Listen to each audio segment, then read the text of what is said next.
Hello, this is Sondra Oster, Baras, bringing you a few words of Bible from the heart of Biblical Israel. This week's Torah portion is Ki Tezeh, and it begins with all kinds of rules and instructions that has to do with going to war. And of course, this all makes sense. The entire book of Deuteronomy is a book that is preparing as Moses' speeches to the nation, preparing them to enter the land of Israel. So we have all kinds of laws and all kinds of instructions that relate to the kind of societies they will be encountering once they come in to the land. But in this Torah portion of Ki Tezeh, we have actual instructions about the war itself. You're going to go in, you're going to be conquering another nation, you will be going to war. How do you behave?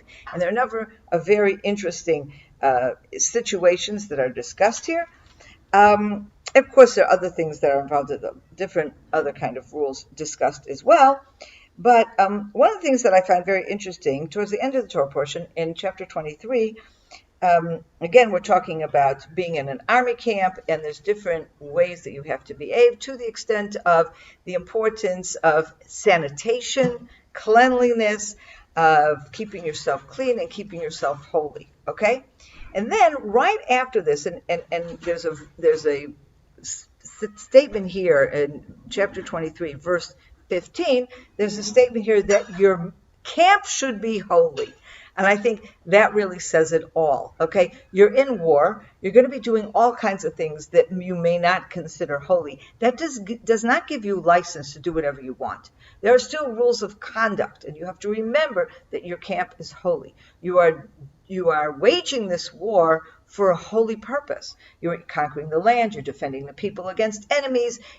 These are all legitimate reasons to go to war, but don't see this as a free-for-all. Keep your camp holy. And then we have two different situations that are mentioned in particular that I think really bring home this idea of keeping your camp holy. The first one is in verse 16, the prohibition from returning a slave to his master. This is it seems to be really discussing in particular the context of war, where you have two sides in battle one another. One side's camp is over here, the other side's camp is over there. And the nations, let's say the enemy nations, they have, as in any encampment, a military encampment, they have a lot of personnel there. Okay, so they have their soldiers and they have all kinds of things, but they also have their slaves. You can picture, especially the officers, the leaders, the wealthier, they're bringing their personal slave with them to help them with whatever they need as they're sitting there in the army camp, okay? So let's say you have a camp, the enemy camp is over there, and there's a slave in that camp, and he's very, very unhappy. He's being mistreated, he wants his freedom, whatever, and he sees just across the ridge is the other camp, the camp of Israel.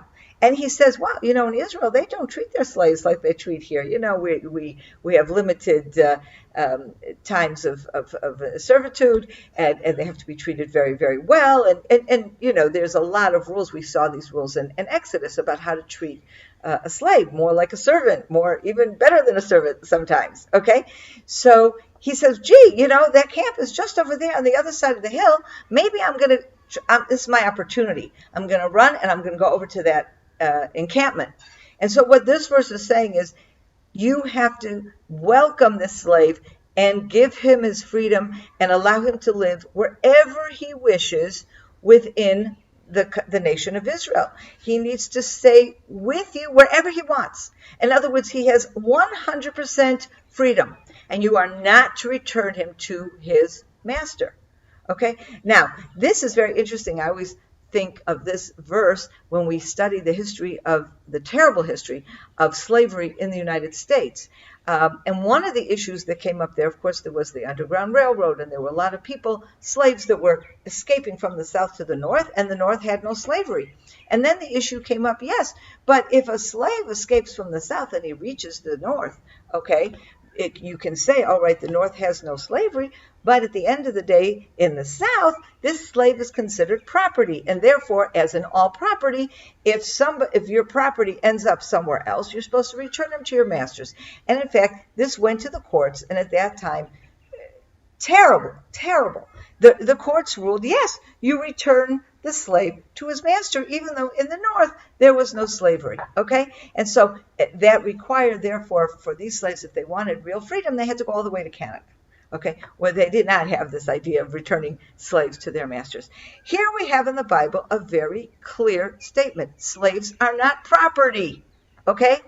They are human beings, and if they run away from their masters, that is because they do not want to be there. They are not happy there. They are looking for a better life, and you, from the nation of Israel, are commanded to give them that opportunity for a better life, to protect them and not send them back to their masters. So it's a very, very important scripture.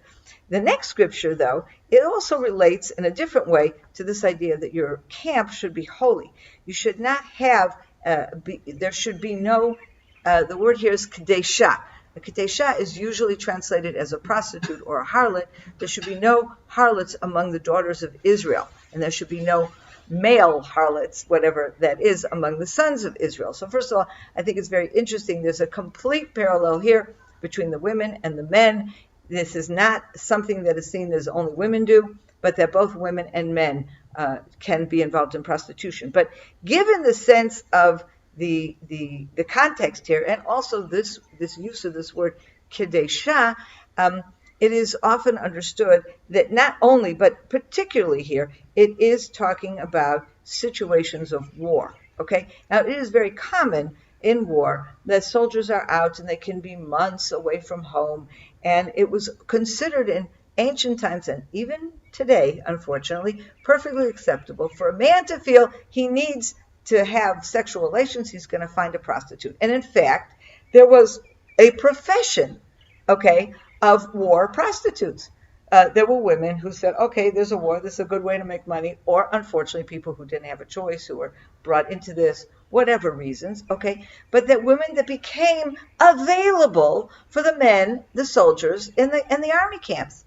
And here the Bible is saying, we don't behave that way. We don't behave that way. You don't take a prostitute. You're not a man, not a woman, nothing. Okay? This is not appropriate behavior. Why? Because your camp needs to be holy. And again, I think this is this particular statement is very important. Prostitution, of course, is always frowned on, but there's no exemptions here for war. Okay, this is not acceptable.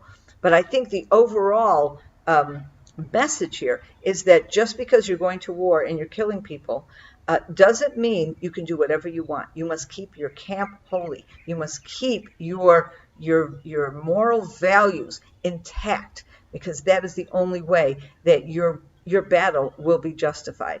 Okay, and I would say that today in Israel, people say that the IDF is probably the most moral armed forces in the world, and I believe that to be true. Mistakes are made on occasion, but there is no other country that goes out of its way to ensure that the moral behavior of its soldiers is preserved, despite the fact that they can be engaged in very difficult battles. Have a wonderful weekend. Shabbat Shalom. I hope you enjoyed that video, and we'd like to be sure you're getting all of our video content. So just click on the subscribe button below, as well as on the notification bell, and that way you will have easy access to all our material. We look forward to staying in touch with you. God bless you, and have a wonderful day.